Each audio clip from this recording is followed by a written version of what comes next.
What's going on, everybody? If you're looking for a quick, easy, and healthy weekday meal that's suitable for lunch, dinner, or even for anybody meal prepping during a calorie cutting phase, this Cajun pasta is certainly one to try out.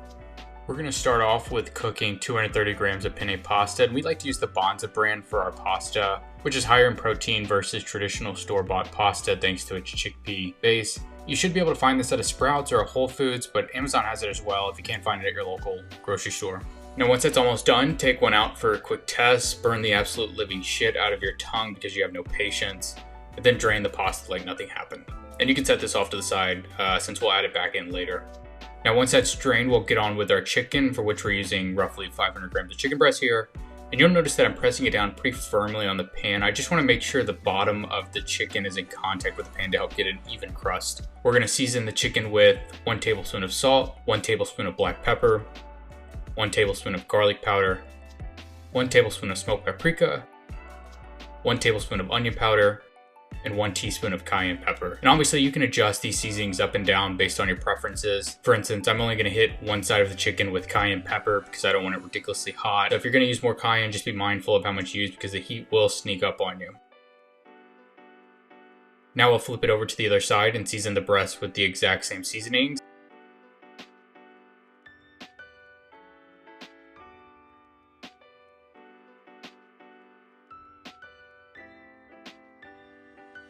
Once the chicken is finished cooking, we'll place it on a cutting board to dice it up into bite-sized pieces before we add it back into our final dish later, so you can set that off to the side for now with your pasta. And if you wanted, you can always dice the chicken up first before you sear it. You don't have to cook the breast whole and then cut it afterwards.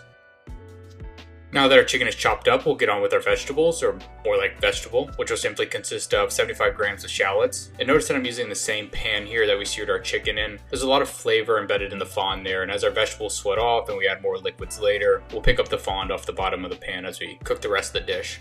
Once the shallots are softened, we'll get on 4 cloves of minced garlic. And I'm using fresh garlic here, but honestly, you can save yourself some time and buy the already minced up garlic in a jar. You don't have to go full purist here. It's not going to be a huge benefit to the dish. Also, as you'll see, I like to make an open space in the center of the pan so that most of my garlic comes in contact with the pan and can toast properly. If you simply mix it in with everything else, most of the garlic will just steam instead of toast, as the shallot will prevent a lot of it from touching the actual pan. Now once it's all mixed up, we can turn the heat down to low and then add in 30 grams of tomato paste.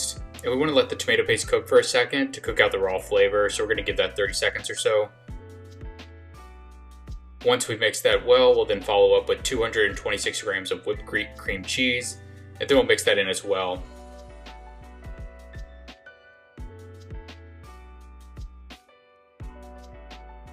And now we'll follow up with 30 grams of sun-dried tomatoes and also mix in. We left the tomatoes whole here, but if you wanted smaller pieces, you can obviously cut them up before adding them in.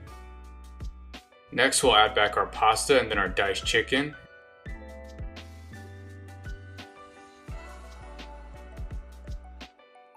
And then finally, we'll add in 340 grams of steamed broccoli, which we'll hit with some salt because that shit is obviously bland without some seasoning.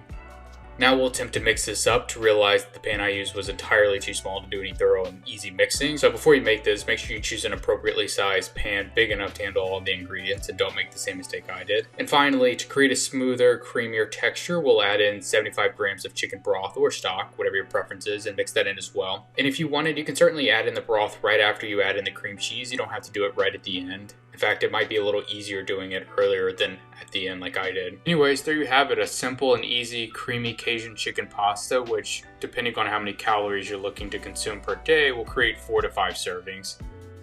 Per usual, here's the macro and ingredient overview, which are listed in the description and on our website, which is also linked in the description. So I hope you guys enjoy the video. Please like, subscribe, and or comment, and we look forward to posting another recipe soon.